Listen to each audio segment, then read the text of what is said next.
Welcome to Vice and Easy, your podcast for all things Miami Vice, with your host, Marina. Hello and welcome back to Vice and Easy. I do apologize. This podcast is coming out a little later than usual. Still on Friday, just not at this time I really like on Friday.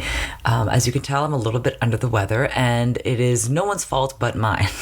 So turns out living off caffeine, cigarettes, and pretzels for 2 weeks isn't great for your body, but it was great. I was able to submit my speed bartending competition application with a time of 37 seconds, making 4 drinks from ice to garnish. So it did all pay off. Just unfortunately, the toll has been taken on my body. But however, I do apologize for being a little bit late. Should be on time next week and in the future. And let's get down to the episode. This week, we're breaking down Golden Triangle Part 1, Season 1, Episode 14. And the first 2-3 minutes of this episode opens on, as I like to call, a thirst trap. Edward James Olmos in a Speedo swimming in the ocean. It looks to be like in Southeast Asia. It has like the little, not umbrellas, they're like umbrellas made of straw and bamboo.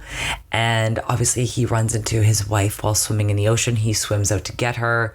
Unfortunately, it turns out it's just a dream. But it does have a pretty dreamy soundtrack to accompany it.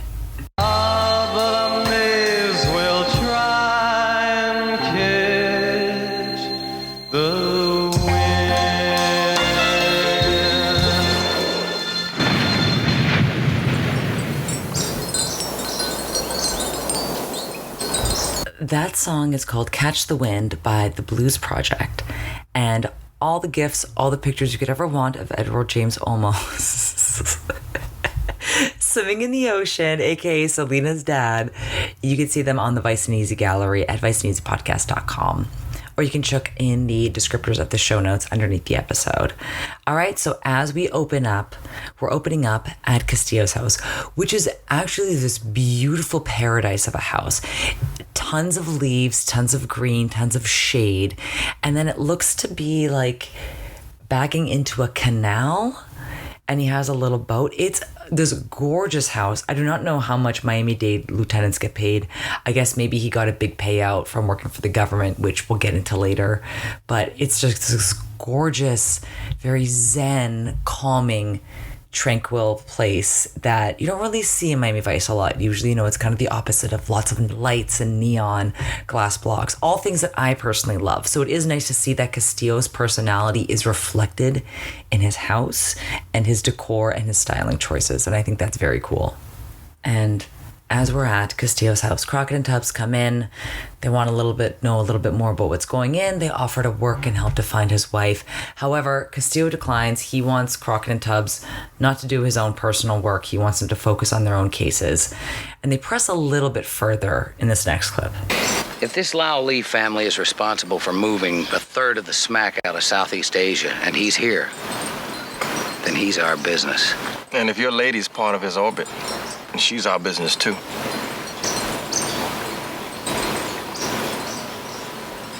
Por favor, Martin. Let us in.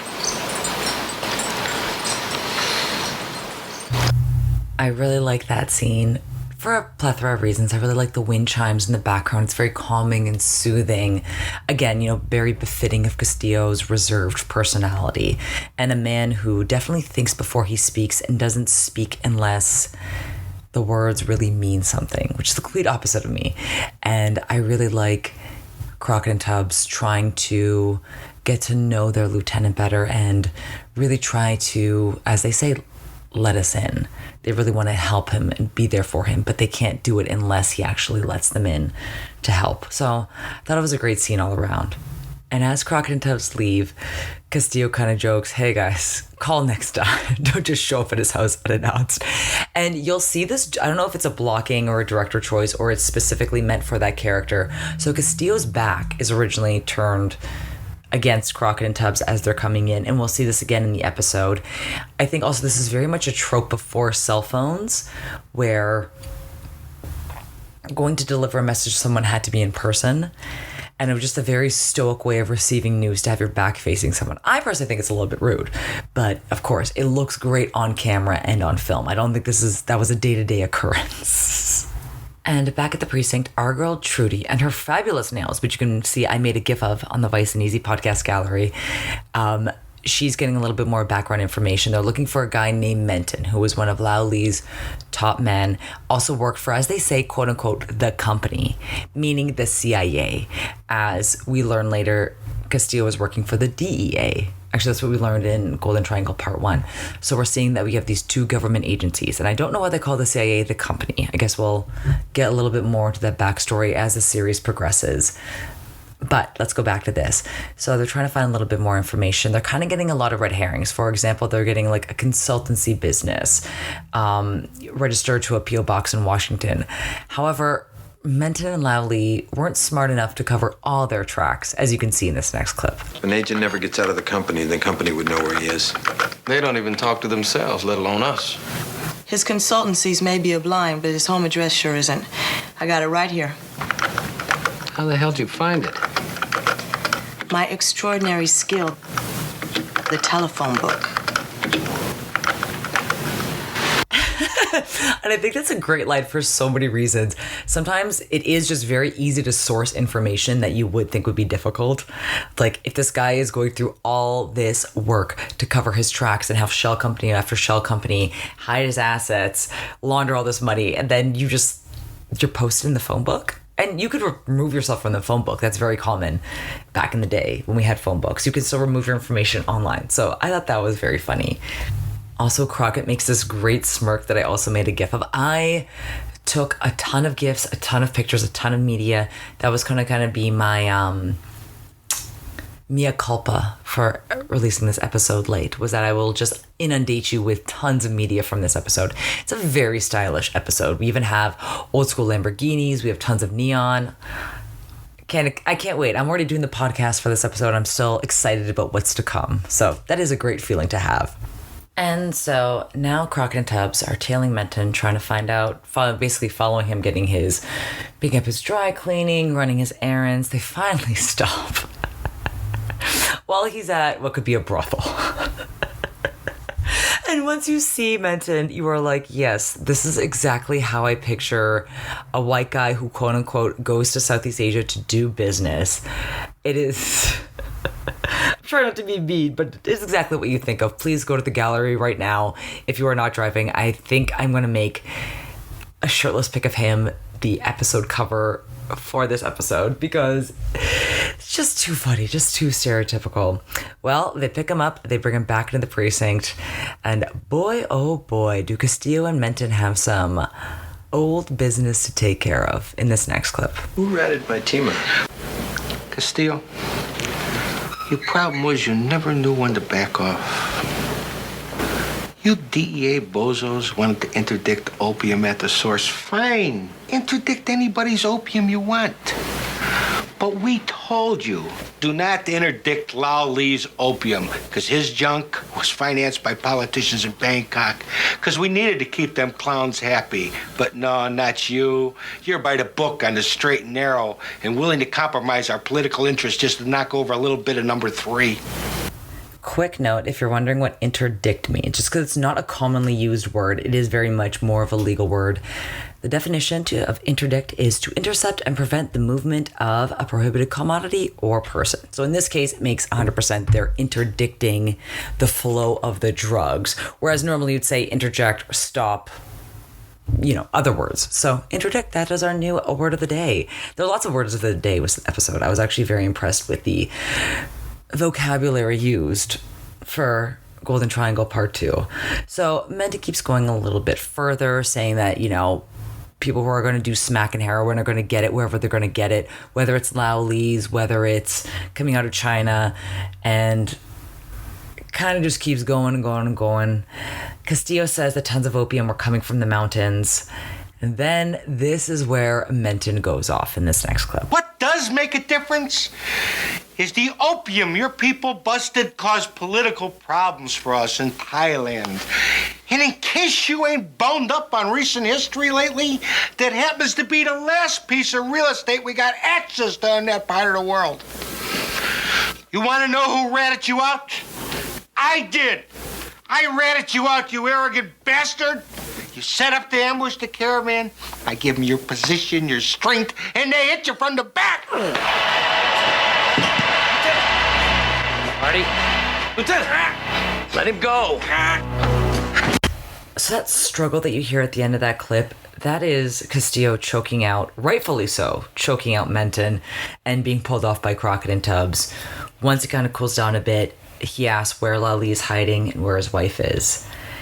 Menton says that Lao Li isn't hiding, that he's actually waiting for Castillo's call. Which, wow. And Menton makes one further dig at Castillo and says that basically Lao Li is waiting for his call because Castillo isn't a threat. And this is a theme that also continues this episode. I do not know how Castillo is able to maintain his calm, not only realizing that his late wife is not so deceased, then to just have everybody constantly disrespect him except for his own team, which is great. I really like the team bonding in this episode. Yeah, I don't know how Castillo wasn't just choking everybody in sight, because it gets more disrespectful as the episode goes on. So Crockett and Tubbs, along with Castillo, head off to go find Lao Li. They take Tubbs's car, and I thought this was a nice note.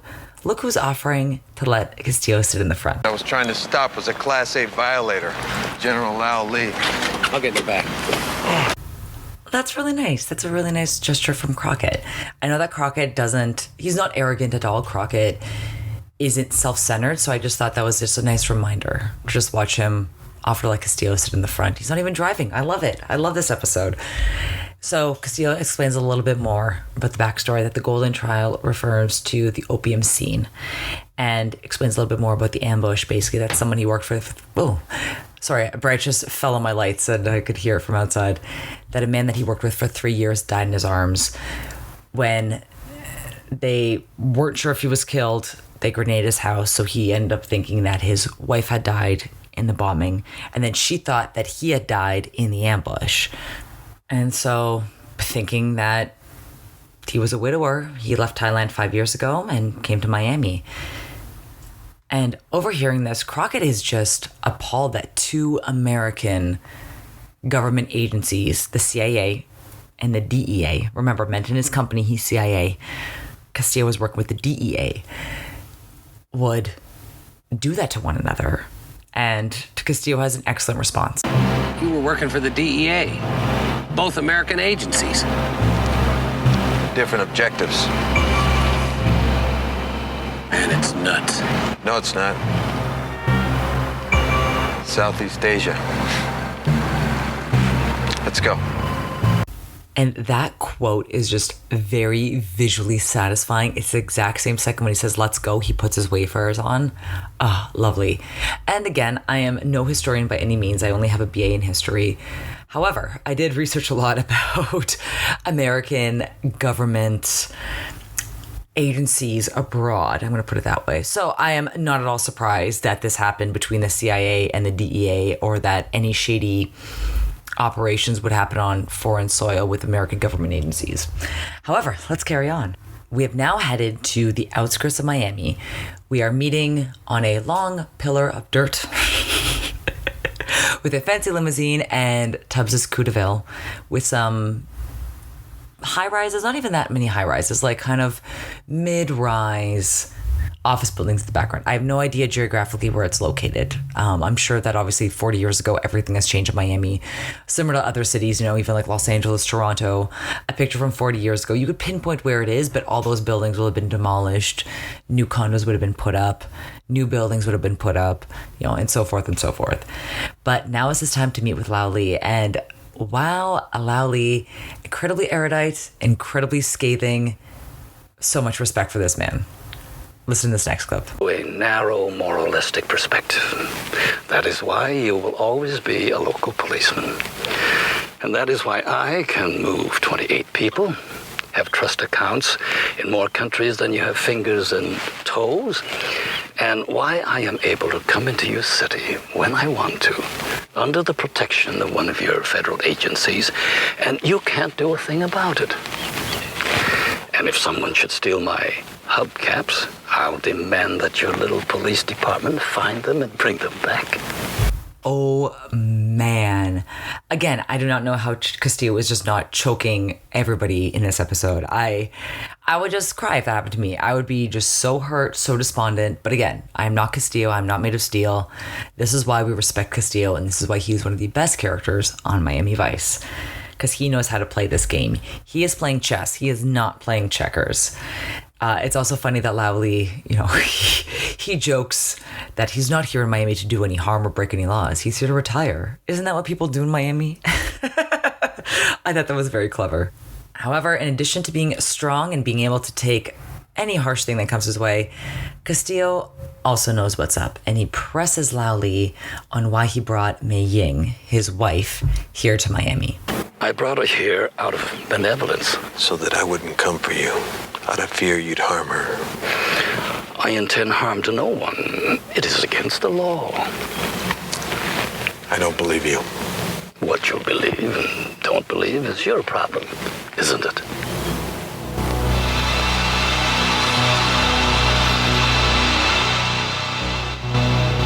And also, don't forget, Lao Li does say that he's brought in and protected by an American agency. I'm going to guess it's the CIA. So keep that all in mind. And in the end, Lao Li ends up giving Castillo Mei Ying's address, and he denies that he's using her as a hostage. And now we cut to Lao Li's house, which very beautiful, spacious. It's not the incredibly tacky, over-the-top cocaine palace stuff that I adore, which we get to later in this episode, because I got a 13 out of 10. I got a 20 out of 10 coming up. This is a little bit more subdued, elegant, very white, very spacious, not cluttered. And so Lao Li has brought in his family to have a meeting where he's going to tell them they need to play by the rules in this next clip. He will seize any opportunity to cause us difficulty. It is very, very important no one violate laws. In time, he will lose interest. But for now, you must be very, very careful. Let's see how this plays out. Message! All right, all funny jokes aside, we're now getting to actually a very emotionally well-acted scene. Castillo goes over to Mei Ying's house. And it is also wild to me that you would not call first. I know that a lot of people like to surprise their partner after a long time. However, if someone thought I was dead, I would like to give them a call before I see them in person and spare their system of going into shock, because I cannot imagine this happening. It's a very sweet, tender scene. They look very close. There seems to be a lot of chemistry between them. As you can see, their faces are very close to each other. Their mouths are very close to each other. You can tell they really miss each other. However, not all is meant to be.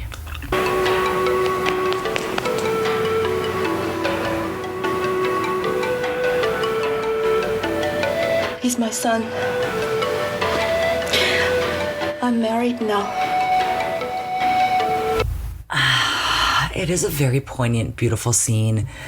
And I made a gif of this because I thought it was really touching, actually. Castillo's hugging her so hard, and you can see him smile. You can see a little bit of the heartbreak in the smile. But you can see that he's genuinely happy that she's okay. But obviously, he's heartbroken. I found you only to lose you all over again. But I'm glad you're happy. We would be happy too, Martin.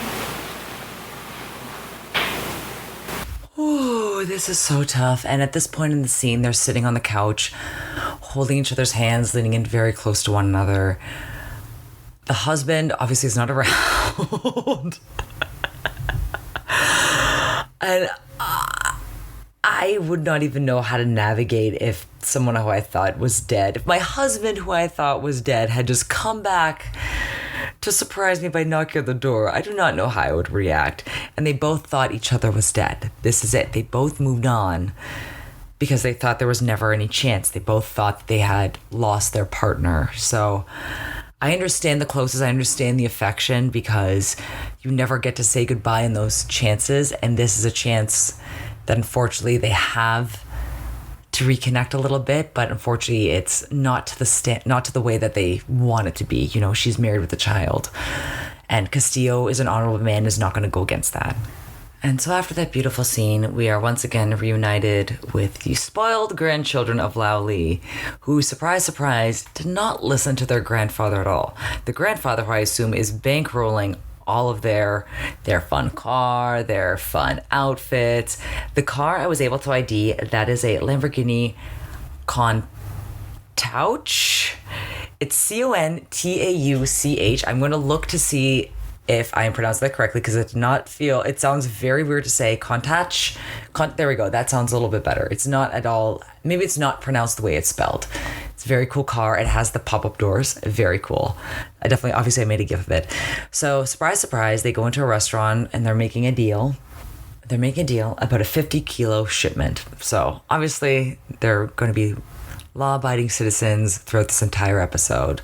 Speaking of spoiled grandchildren, back at the precinct, Castillo is telling everybody to survey, to watch, to keep track of everybody in Lao Li's family and circle in this next clip. Did they come in contact with? If they sit next to a guy in the movies, I want to make run on him. If a Lao family member even jaywalks, I want to know about it. He also mentions that he sees Lao Li's long plan, that he brought Mei Ying in to take her away and to kill her if they got to Lao Li. So he's basically using her as a human shield, but not in a direct contact sort of manner. Basically using her, as Castillo said, as leverage. So Gina and Trudy are doing surveillance outside of the store where his granddaughters are shopping. Zito and Switek are in Crockett's Stinger by the house. And that's where Menton is meeting Lao Li and telling him that Castillo has a very deep surveillance on them, and that the nieces are shopping in stores known to launder money, thereby putting the whole family at risk. The grandsons are outside. They want to show Menton the new horn they put in their car, which once again, like the grandsons, very subdued, very elegant, and not going to draw unnecessary attention at all. Hey, there they are. Hey, Dale, check this out. You got it? Just about. You're gonna love this. Okay, give it a try.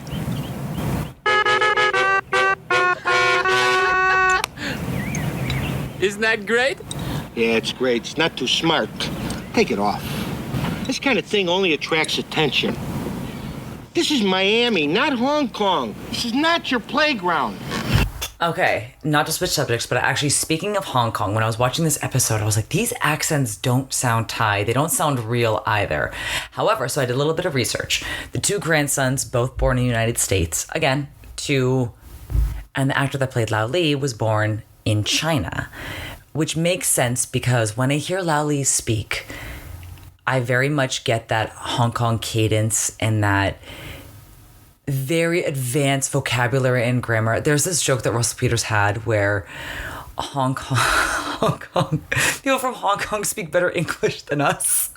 And it is true, because he made this one joke. It was like, oh yeah, me and my friend went to the store the other day, and the guy's like, your friend and I.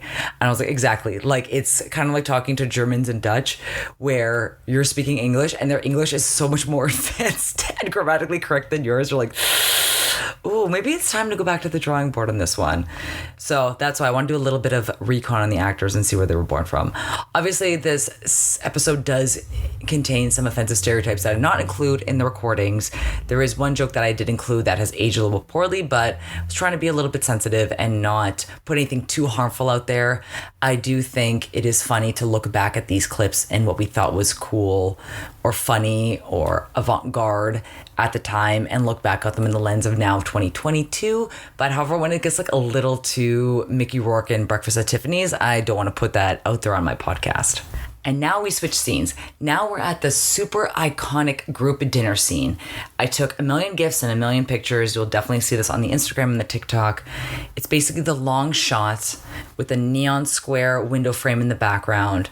Castillo in the middle, Crockett and Tubbs right next to Castillo, then Zito and Switek, then Gina and Trudy at the end, all having a group dinner. Basically, Castillo's letting them know that he wants them to focus on their own cases, including Lombard. So we're not done with Lombard yet, just FYI. Again, this is before, in 1984, we're doing this live, whereas now we have the episode list on the DVD. So we know that Lombard isn't gone just yet, but it's kind of a nice little reminder in this episode. And that he doesn't want to use the force as his own personal detective agency, which I very much respect. Castillo is very much a stand-up, by-the-book lieutenant, and I really respect showing that on TV, contrasting all the corruption that even he's dealing with, not only in this episode, but throughout the entire series run. But I'm a policeman. I enforce the law. Equally applied, no special cases.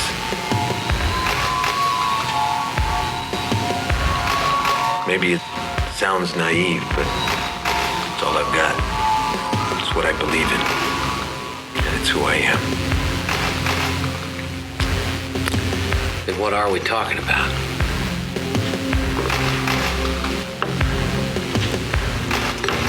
A leave of absence till I can build a case against Lao Li. And so with that possibility looming around, they want to get a little bit more intel. So Gina and Trudy go down to the burlesque club where there is, I took a gif of this, obviously. There is a nurse dancing on stage and she puts her stethoscope on Noogie's chest and he starts freaking out. Just a really good gif. Beautiful outfit, beautiful decor. They always make strip clubs look very fancy, flashy, and more artistic than they usually are in real life. So I very much enjoy these Miami Vice strip club sets. They asked Noogie some questions about people bringing in opium, heroin, etc. Very unflattering and racist and dated impression is coming out from Noogie. We're going to ignore that. And we're going to cut scene where Zito and Switek are pulling up into a burger joint.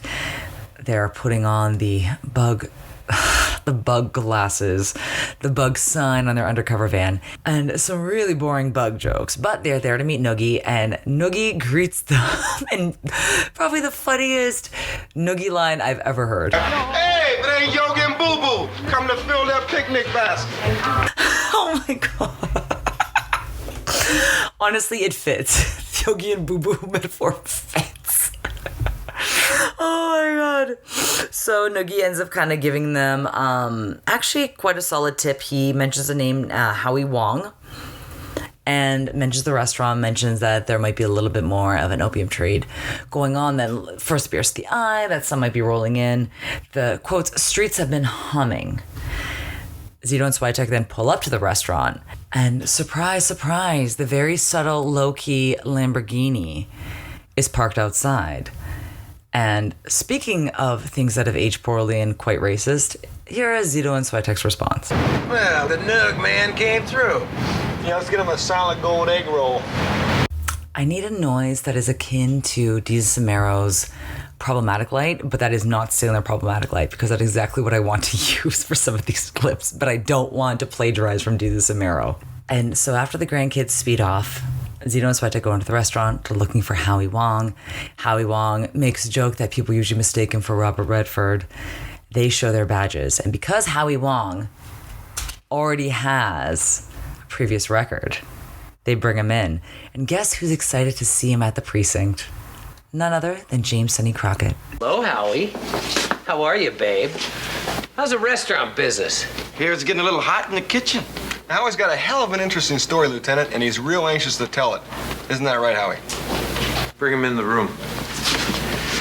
Come with me, sweetheart. And the backstory of Howie Wong is revealed that Crockett's already busted him for counterfeit, that he's on probation. So let's get down to it. Lieutenant Castillo is giving them a breakdown of the stakeout and how it's going to go when the guys come, aka the grandsons. Let's not forget, it's the spoiled grandsons who are coming in to make this deal at Howie's restaurant. Then I obviously took a gift of this. My favorite thing is rifling through a briefcase full of bands of cash. What a time to be alive.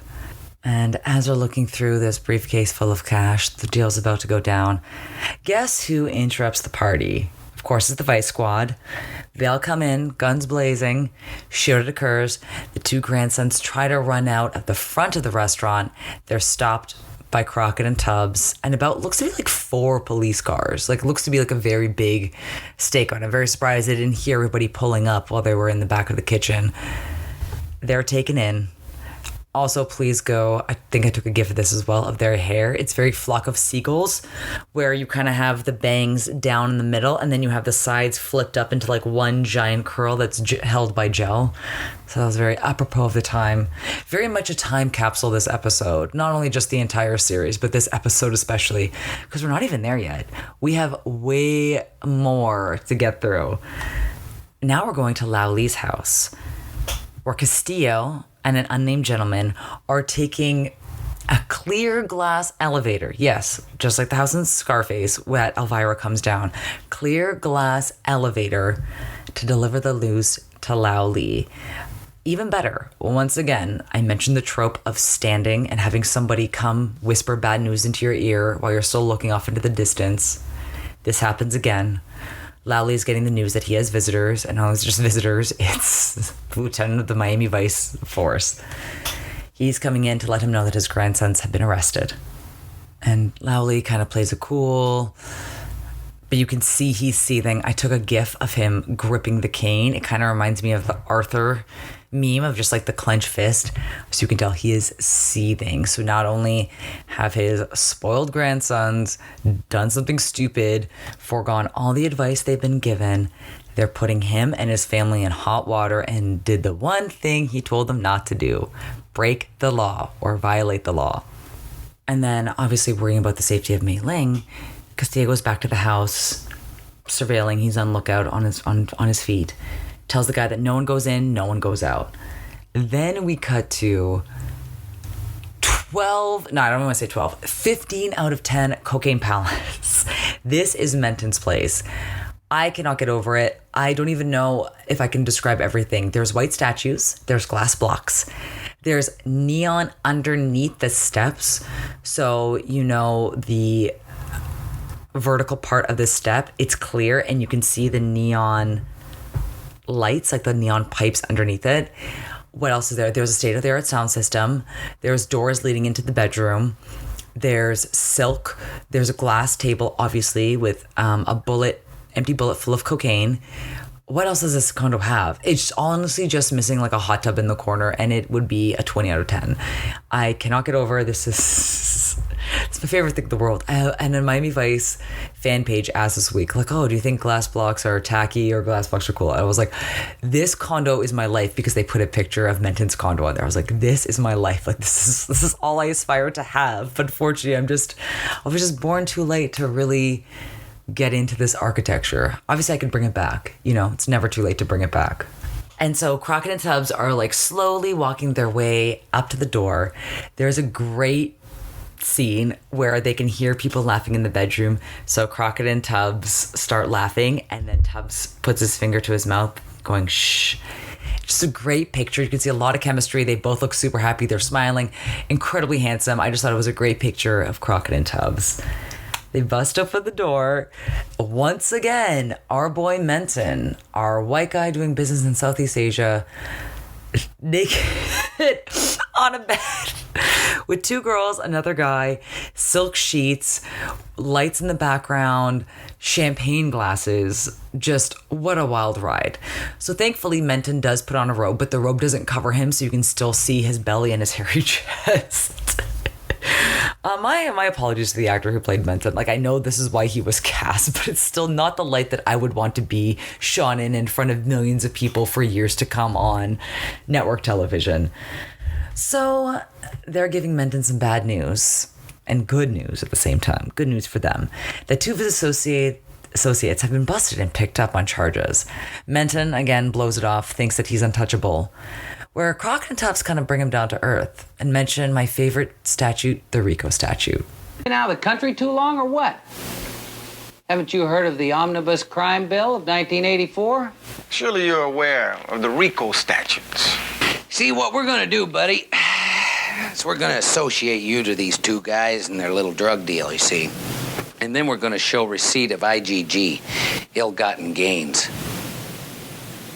And then guess what? We're going to start confiscating All your assets.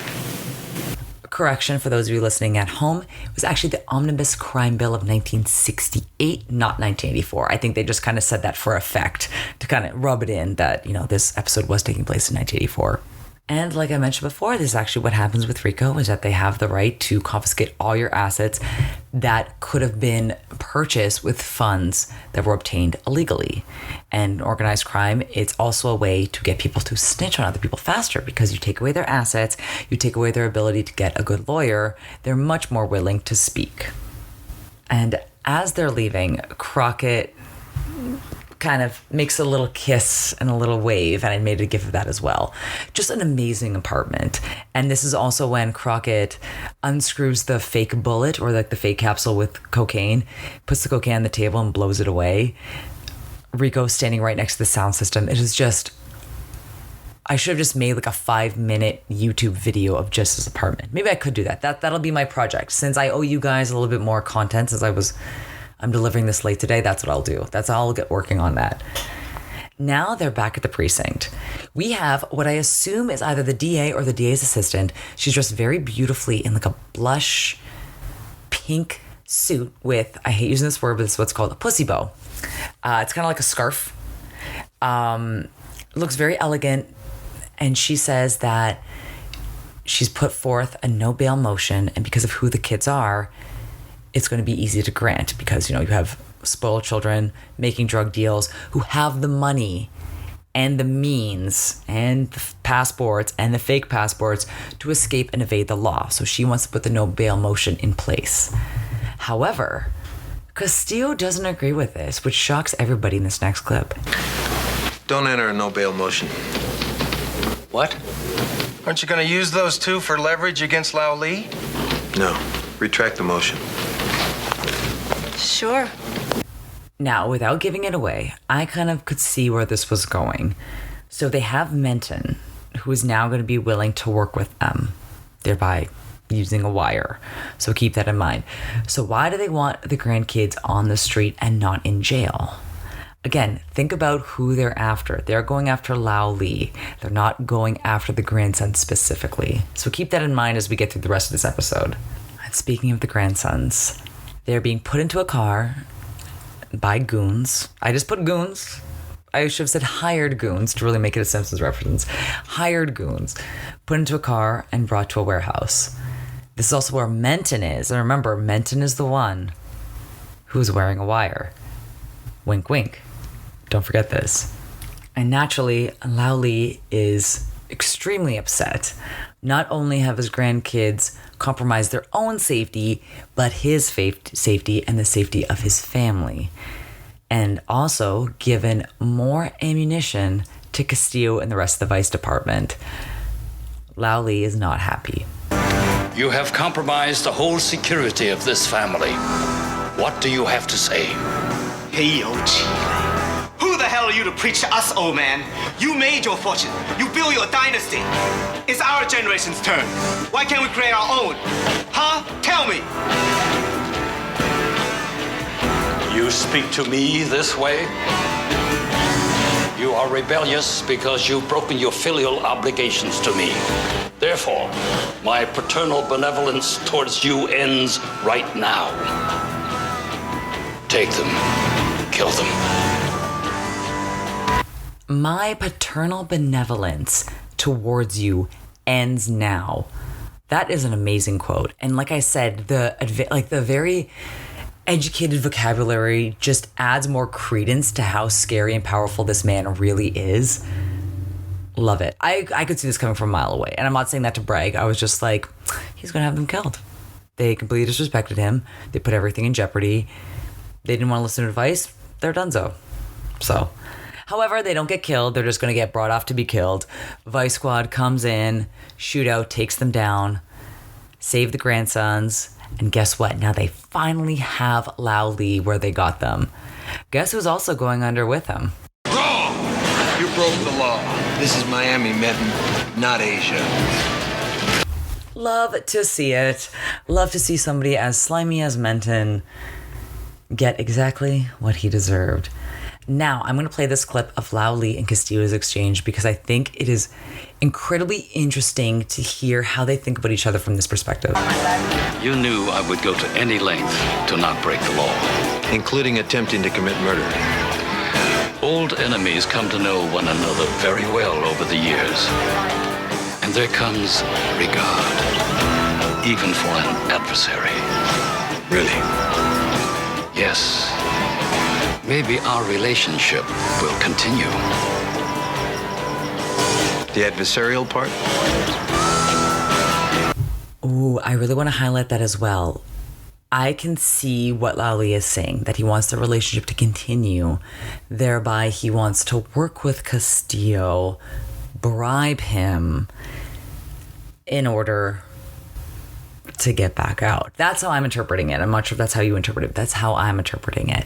So I do really like that Castillo emphasized the adversarial part, meaning that there is no chance for any kind of arrangement, professionally or otherwise speaking, that they would continue to be adversaries. And I'm very proud of Castillo in this episode. Number one, for just not choking everybody out who was disrespectful and mean to him, because that's what I would have done. But for the way he was able to play chess with such a scary, intelligent mastermind such as Lao Li. And with that, Castillo puts Lao Li into the cop car and watches him be driven off. Respect. Now let's go from victory to heartbreak in this next scene. We're going to the airport where Castillo is escorting Mai Ying and her husband to fly back to Thailand. And the husband, very polite, very well spoken, very thankful for what Castillo has done for his family in this next clip. I wish things had worked out for you here. I'm sorry that they didn't. And I'm sorry for those things that haven't worked out for you. We wish you good fortune, Lieutenant. Thank you. And I really love her dress in this scene. It's a mixture of pink, purple, orange, and textures while she's holding the baby. And it's very sweet. So as she walks up to the plane, she's no longer holding the baby. I think the husband has taken the son with them up to the airplane. She looks back really wistfully at Castillo, says nothing, and then gets back on the plane with her husband to fly back to Thailand. That hurt, and that was just very well done. I really appreciated the nuanced acting in these scenes where you can see that there's so much that wants to be said, but out of respect. Castillo is a stand-up guy. He's not going to get involved with a married woman. She's not going to cheat on her husband, but the flame is still burning. And I think that's a very complicated matter to navigate through, and they did it really well with the acting in these episodes, in this episode specifically. And then we get to one of the most iconic lines in the entire episode. Castillo finally shows a little bit more personality in this next clip. In the months we've worked together, have you ever heard me say I need a drink? Good. Take me to a bar. And that's how the episode ends. Great episode. Great episode all around. Great acting, great style, great delivery, great writing, great direction, a great set design, great costumes. Love it all. And that was Golden Triangle Part 2. And oh my, I had 27 clips of dialogue cut. I think I only used 25. And then I think I have 52 images and GIFs, if not more. That was just a very media heavy episode. But again, it was a little bit longer than usual. When I was doing the GIF captures, it says that episode ran 48 minutes. So a lot longer than the standard 42. So, you got 6 extra minutes of plot, 6 extra minutes of costumes, 6 extra minutes of Lamborghinis. So thank you for bearing with me. Unfortunately, this week, there's not really a lot of Vice tea. I couldn't really find anything too scandalous on any of the actors. The gentleman who played Menton will showed up later in Crime Story, again with Michael Mann. And the first grandson, the louder one, I'll put that way, the one who has more of a speaking role, the one who tells off his grandfather, he was also in Big Trouble in Little China and Straight Time as the grocery clerk with Dustin Hoffman. I was like, where do I know him from? And that was not dubbed. I think that was actually their direction for the accent, which no comment on that, but it was 1984. Now let's get into another incredibly media heavy and long segment I'm sure of. And let's start best dress by focusing on the best least dress. That is, of course, Edward James Olmos in a Speedo, frolicking in the ocean for a good solid 3 minutes as we open this episode. He's going to be my number one. Number two, actually, it's a very female-centric episode. Number two, I was actually going to make it a tie between the skate hop and the nurse. Then number three, Trudy's blouse and earrings. So you see a little bit of it when she's doing the recon, but when we're sitting in the precinct back again, we have, it's kind of like a lime green or chartreuse. Maybe chartreuse is more of an accurate color, with kind of like a bright pattern, and then she has these nice big pink earrings. But again, Trudy always looks 10 out of 10, but she just looks amazing here on this episode. Number four, I am gonna have to say Mai Ying at the airport. If not, I would bump her up because she looks so beautiful in that color combination. The pink really suits her. You can see the dress is kind of textured, really suits her body, light, flowy, very feminine. And then fifth place, I'm going to put the DA in her blush pink suit outfit. So the men are also dressed beautifully. Tubbs looks gorgeous in the navy blue and coral. It's more akin to a pink, but it's kind of like a coral, very soft. Or maybe I'd say like it's a sherbet color, kind of like a pinky orange mix. And obviously Don Johnson looks so good. I took a picture of him when Castillo announces that he wants to drop the no bail motion, where Don Johnson is just, Crockett. Don Johnson, same thing. He's just in a white cutoff t-shirt, like kind of like his undershirt that he wears under his suits. You can see his gun holster. You can see it's a little bit unbuttoned, and he just looks back. Just so handsome in that scene. So I'm kind of rambling on here, but everybody wins. And going through music, I'm going to be completely honest. I actually thought that Jan Hammer's two instrumental bits, you have Golden Triangle, which is throughout the episode, and then the more high-paced one that is at the end at the warehouse, where we heard in the background of Castillo's talk with Lao Li, that is called The Trial.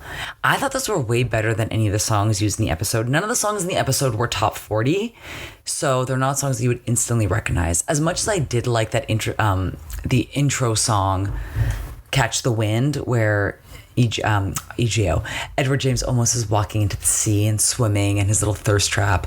As much as I enjoyed that, like these aren't songs that I would listen to on repeat, but I would totally be driving and listen to Golden Triangle or The Trial. So other music used in this episode, Water Music 2 by Fast Forward, that's the iconic dinner scene. Then Poison Ivy by the Coasters, which is at the strip club with the nurse. Hello, nurse. And then Mr. Lee by the Bobettes when they're at the skate hop drive-in. Yeah, I'd say drive-in, not drive-through, drive-in like Sonic. So, Jan Hammer, you win the music of this episode. Love to see it. Love to see it. Love to see another check succeed. Then let's go down to the Fave 5. So none of these are a surprise. You know, things that I am very much someone who wears their heart on the sleeve. So obviously, in no particular order, but a little bit of a particular order. Actually, no, this is no particular order. It's just when it happened in the episode. Obviously, number one, Edward James Olmos in a Speedo. Number two, Trudy. Just Trudy in general, but also Trudy's outfit in this episode. Number three of my Fave 5, obviously it's going to be counting the wads of cash in a briefcase full of cash surrounded by other legitimate businessmen. Number four, this actually should be number one, just if we're just going on chronological order, it's number four, Menton's condo. Please, please, please, please, please, if you are parked, if you are listening at home, if you have not seen already, please go check with the gallery. You can find the link at viceandeasypodcast.com. You can find the link in the show notes that I put underneath in the description. Please check it out. It is geometric, lots of neon, lots of lights, lots of glass. I think there's like a nice little Shea lounge chair there, giant big screen TV, sound system, and then sliding doors that hide the bedroom full of silk sheets, full of hookers, full of champagne. Man, 1984, what a time. Last Fave 5, the super iconic dinner scene. I made a gif of it. I took pictures of it. Just great setup, great direction, great cinematography all around. And with that, we are at the end of the episode. Thank you for bearing with me. I know I was a little bit late today. Next week, I'm so excited. We are doing Smuggler's Blues. And then after that, you will hear me cry again once this podcast when we go over Rites of Passage. Because the second I watch that episode and I want to know what love is by Foreigner comes on, I will start bawling. No reason why. I don't know why. I don't associate with anything that happened with my life. But just gets to me on that level, which means Pam Grier is coming to town. All right. Speaking of, happy belated birthday to Philip Michael Thomas and Pam Grier, who were both born yesterday, May 26th. Once again, as always, thank you for listening. If you want more Vice and Easy, you can find me on Spotify. You can find me on Apple. You can find me on Google. Anywhere you get your podcasts, look for Vice and Easy. You can also find me on YouTube. You can find me on TikTok, find me on Instagram. And again, you can see everything on the website at viceandeasypodcast.com. And big news, I just put a link tree in my Instagram. I do not have enough followers to put it on my TikTok. Also, if you are thinking about making your TikTok into a business TikTok account, please be warned that the music you use is completely different, that you cannot use popular songs. You can only use their curated list of songs. That's kind of, what's the difference? Public domain, like those kind of songs. You won't get like the hit songs. I was learning that when I was trying to put Valerie and Tubbs in my Happy Birthday Philip Michael Thomas TikTok. So TikTok, you will not be able to see the link tree, but I made a beautiful link tree that you can see on the Instagram that I'm very proud of. Again, for everything, just follow me at Vice and Easy Podcast. And again, thank you for listening. Thank you for subscribing. Come back next week. We're going to go over Smuggler's Blues. So excited. And don't forget, as always, hey man, Miami Wise is #1 new show.